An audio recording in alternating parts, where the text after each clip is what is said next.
Plus News Network presents. నమస్తే, నా పేరు అనిత. K+ న్యూస్ కు స్వాగతం. ముందుగా హెడ్లైన్స్. మండల విద్యాశాఖ అధికారి పదవీ విరమణ. పట్టుదల, కృషి ఉంటే ఉన్నత స్థాయికి ఎదగవచ్చు. మండల విద్యాశాఖ అధికారి శంకరయ్య. ప్రతి శుక్రవారం డ్రై డే పాటించాలి. సబ్ యూనిట్ అధికారి సిద్ధయ్య. పాణ్యం శాసనసభ్యులు కాటసాని రాంభూపాల్ రెడ్డి మరియు ఆయన సతీమణి ఈరోజు ఉదయం కమలాపురం దర్గాను సందర్శించారు. ఇజ్రాయెల్ బాంబు దాడిలో రఫాలో పౌరుల ప్రాణాలు కోల్పోవడంపై భారత్ తీవ్ర ఆందోళన వ్యక్తం చేసింది. రాష్ట్రం టీడీపీదే, రాజంపేట టీడీపీదే. సుగవాసి, చమ్మత్తిలను కలిసిన టీడీపీ మండల నాయకులు. ఆంధ్రప్రదేశ్లోని ఏలూరు పట్టణంలో గురువారం 23 ఏళ్ల యువకుడు తన ప్రపోజల్ని ఒప్పుకోలేదని అమ్మాయిని హతమార్చాడు. ఇక వార్తల వివరాల్లోకి వెళ్తే, మండల విద్యాశాఖ అధికారి పదవీ విరమణ. పట్టుదల, కృషి ఉంటే ఉన్నత స్థాయికి ఎదగవచ్చు. మండల విద్యాశాఖ అధికారి శంకరయ్య. మండల కేంద్రమైన సిద్ధవటం స్థానిక మండల విద్యాశాఖ కార్యాలయంలో శుక్రవారం ఎంఈఓ శంకరయ్య పదవీ విరమణ సందర్భంగా ప్రభుత్వ ఉపాధ్యాయులు, ప్రైవేట్ స్కూల్ యాజమాన్యం ఘనంగా సత్కరించి గజమాలలు వేశారు. ఈ కార్యక్రమానికి మండల విద్యాశాఖ అధికారిని అరుణ, అట్లూరు, బి కోడూరు మండల విద్యాశాఖ అధికారులు Sunil Kumar, William Raju, Bakrapeta zilla parishad high school head mistress Lakshmi Keshamma, battalion head master Jafar ముఖ్య అతిథిగా పాల్గొన్నారు. ఈ సందర్భంగా మండల విద్యాశాఖ అధికారిని అరుణ మాట్లాడుతూ, విద్యాశాఖ పనితీరు మెరుగుపడే విధంగా విద్యార్థులు, విద్యార్థిని భవిష్యత్తుకు మండల విద్యాశాఖ అధికారి శంకరయ్య చేసిన కృషి మరవలేని అంశమని ఆమె అన్నారు. అట్లూరు ఎంఈఓ మాట్లాడుతూ, మండల పరిధిలో ఉన్న ప్రభుత్వ మరియు ప్రైవేట్ స్కూల్స్ నందు విద్యార్థుల ఉత్తీర్ణత శాతం పెంచడానికి ఆయన చేసిన సేవలు అద్భుతమని, పి కొత్తపల్లి జిల్లా పరిషత్ హైస్కూల్ నందు 10వ తరగతి విద్యార్థులు ఉత్తీర్ణత అయ్యే విధంగా ఆయన ఎనలేని కృషి చేశారని బి కోడూరు ఎంఈఓ తెలియజేశారు. మండల విద్యాశాఖ అధికారి శంకరయ్య మాట్లాడుతూ, నా ఉద్యోగ పదవి విరమణ బాధ్యతను ఇంత ఘనంగా ఏర్పాటు చేసిన ఉపాధ్యాయులకు పేరు పేరున కృతజ్ఞతలు తెలియజేశారు. పట్టుదల, కృషి ఉంటే ఎంతో ఉన్నతమైన స్థాయికి వెళ్ళవచ్చని ఆయన అన్నారు. మా తల్లిదండ్రుల స్ఫూర్తితో నేను ఈరోజు ఈ స్థాయికి వచ్చానని, మండలంలో ఉన్న విద్యార్థులు, విద్యార్థినీల తల్లిదండ్రులు ముఖ్యంగా పిల్లల పట్ల క్రమశిక్షణ నేర్పించాలని ఆయన అన్నారు. ప్రతి శుక్రవారం డ్రై డే పాటించాలి. సబ్ యూనిట్ అధికారి సిద్ధయ్య. తొండూరులో ఫ్రైడే డ్రై డే నిర్వహించడమైనది. ఈ కార్యక్రమంలో సబ్ యూనిట్ అధికారి సిద్ధయ్య ప్రజలకు మలేరియా, డెంగ్యూ, చికెన్ గునియా, బోధకాలు, మెదడువాపు వ్యాధి వంటి వ్యాధులు దోమల ద్వారా వస్తాయని, దోమల వృద్ధి చెందకుండా ఉండాలంటే ప్రతి ఒక్కరూ ప్రతి శుక్రవారం డ్రై డే నిర్వహించాలని, డ్రై డే పాటించు విధానము వివరిస్తూ, మన ఇంటి లోపల, బయట నిల్వ ఉన్న నీటిలో దోమలు గుడ్లు పెట్టును. దోమ గుడ్లు నుండి లార్వా నుండి దోమగా మారుటకు 10 రోజుల సమయం పట్టును. లార్వా దోమగా మారక ముందే 7వ రోజున నీరు నిల్వ ఉంచిన తొట్లు, బాణలు, డ్రమ్ములు వాటి నుండి నీటిని పారబోసి వాటిని టెంకాయ పిచ్చుతో బాగా శుభ్రపరిచి కడిగి ఆరబెట్టవలేను.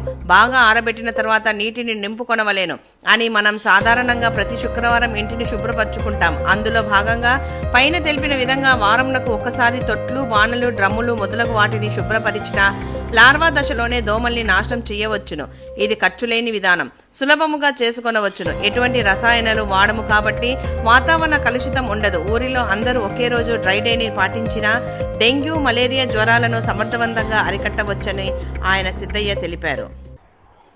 పాణ్యం శాసనసభ్యులు కాటసాని రాంభూపాల్ రెడ్డి మరియు ఆయన సతీమణి ఈరోజు ఉదయం కమలాపురం దర్గాను సందర్శించారు. కర్నూలు జిల్లా వైఎస్ఆర్సీపీ పార్టీ ఇన్ఛార్జ్ మరియు పాణ్యం శాసనసభ్యులు కాటసాని రాంభూపాల్ రెడ్డి మరియు ఆయన సతీమణి ఈరోజు ఉదయం కమలాపురం దర్గా ఏ గఫారియా అను సందర్శించి దర్గాలో ప్రత్యేక ప్రార్థనలు నిర్వహించారు. పీఠాధిపతి శ్రీ ఫైజల్ గాఫారా షా ఖాద్రీ గారితో మరియు ఆయన సోదరులు దర్గా ఏ గఫారియా కుటుంబంతో కలిసి సుమారు 2 గంటల సేపు చర్చించి ఉదయం టిఫిన్ స్వామివారి ఇంట్లోనే స్వీకరించారు.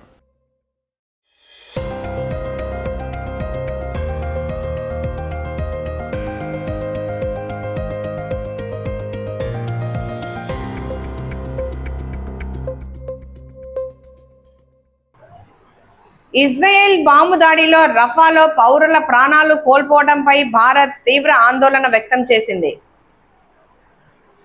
మినిస్ట్రీ ఆఫ్ ఎక్స్టర్నల్ అఫైర్స్ అధికార ప్రతినిధి రణధీర్ జైస్వాల్ మాట్లాడుతూ, ఇజ్రాయెల్ దాడిలో పౌరులు ప్రాణాలు కోల్పోవడం హృదయ విదారకమని, ఇజ్రాయెల్ ఇప్పటికే దాడిని అంగీకరించిందని అన్నారు. గాజాలో ఇజ్రాయెల్ సైనిక దాడి డజన్ల కొద్దీ పాలస్తీనియన్లను చంపింది. ఆ తర్వాత యునైటెడ్ స్టేట్స్ కూడా ఇజ్రాయెల్కి హెచ్చరించింది. అయినా కూడా రఫాలోని శిబిరాలపై బాంబు దాడి చేసిందని చెప్పారు. 1980 చివరిలో పాలస్తీనా రాష్ట్రాన్ని గుర్తించిన మొదటి దేశం భారతదేశం మరియు మేము ఇప్పటికీ దానికే కట్టుబడి ఉన్నామని ఆయన ప్రెస్ మీట్లో చెప్పారు. For us, we have consistently called for protection of civilian population and respect for international humanitarian law in the ongoing conflict. We also note that the Israeli side has already accepted responsibility for it as a tragic incident and announced an investigation into the incident. Raza, on the question that these European countries have now come up and recognized Palestine as to how we look at it, let me tell you that India recognized Palestine way back in the 1980s. It has been a long-standing position that we support two-state solution, which entails the establishment of a sovereign, viable and independent state of Palestine within recognized and mutually agreed borders, living side by side with Israel in peace. So that is how we look at it. What they are doing now, we already done in the 1980s. రాష్ట్రం టీడీపీదే, రాజంపేట టీడీపీదే. సుగవాసి చమ్మత్తిలను కలిసిన TDP మండల నాయకులు. కడప సిద్ధవటం మండలంలోని Telugu Desam party నాయకులు Telugu Desam party Rajampet నియోజకవర్గం అభ్యర్థి సుగవాసి బాలసుబ్రహ్మణ్యంను మరియు Rajampet parliamentary అధ్యక్షులు చమ్మతి జగన్మోహన్ రాజును శుక్రవారం కలిసి మండలంలో జరిగిన ఓటింగ్ సరళ గురించి వివరించడం జరిగింది. మండల నాయకులు మాట్లాడుతూ రాజంపేట మనదే, రాష్ట్రం మనదే అంటూ గడిచిన 5 సంవత్సరాలు గత ప్రభుత్వంతో ప్రజలు తీవ్ర ఇబ్బందులకు గురయ్యారని, ఓటు అనే ఆయుధంతో ప్రజలు గత ప్రభుత్వానికి బుద్ధి చెప్పారని, ఎన్డీఏ కూటమిలో భాగంగా రాజంపేట తెలుగుదేశం పార్టీ అభ్యర్థి సుగవాసి బాలసుబ్రహ్మణ్యం గెలవడం తథ్యమని, అలాగే రాష్ట్రంలో నారా చంద్రబాబు నాయుడు ముఖ్యమంత్రి కావడం తథ్యమని వారన్నారు. బాలసుబ్రహ్మణ్యం గెలుపు కోసం అహర్నిశలు కష్టపడిన తెలుగుదేశం, జనసేన, బీజేపీ నాయకులకు, కార్యకర్తలకు అభినందనలు తెలిపిన మండల నాయకులు. ఆంధ్రప్రదేశ్లోని ఏలూరు పట్టణంలో గురువారం 23 ఏళ్ల యువకుడు తన ప్రపోజల్ని ఒప్పుకోలేదని అమ్మాయిని హతమార్చాడు. విజయవాడ సత్రంపాడు పరిధిలోని ఈఎంసీఐ కాలనీలో బాలిక ఇంటి సమీపంలో మధ్యాహ్నం 1 గంట ప్రాంతంలో ఈ ఘటన జరిగింది. నిందితుడైన యువకుడు బహిరంగంగానే ఆమెపై కత్తితో దారుణంగా దాడి చేసి ఆ తర్వాత అదే కత్తితో ఆత్మహత్యకు ప్రయత్నించాడు.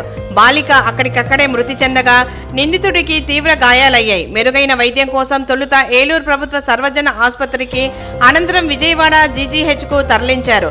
ఆయన ఆరోగ్య పరిస్థితి విషమంగా ఉన్నట్లు సమాచారం. న్యూస్ అప్డేట్ కోసం చూస్తూనే ఉండండి K+ న్యూస్. అలాగే please do subscribe, like and follow. ఈ వార్తలు ఇంతటితో సమాప్తం. నమస్కారం.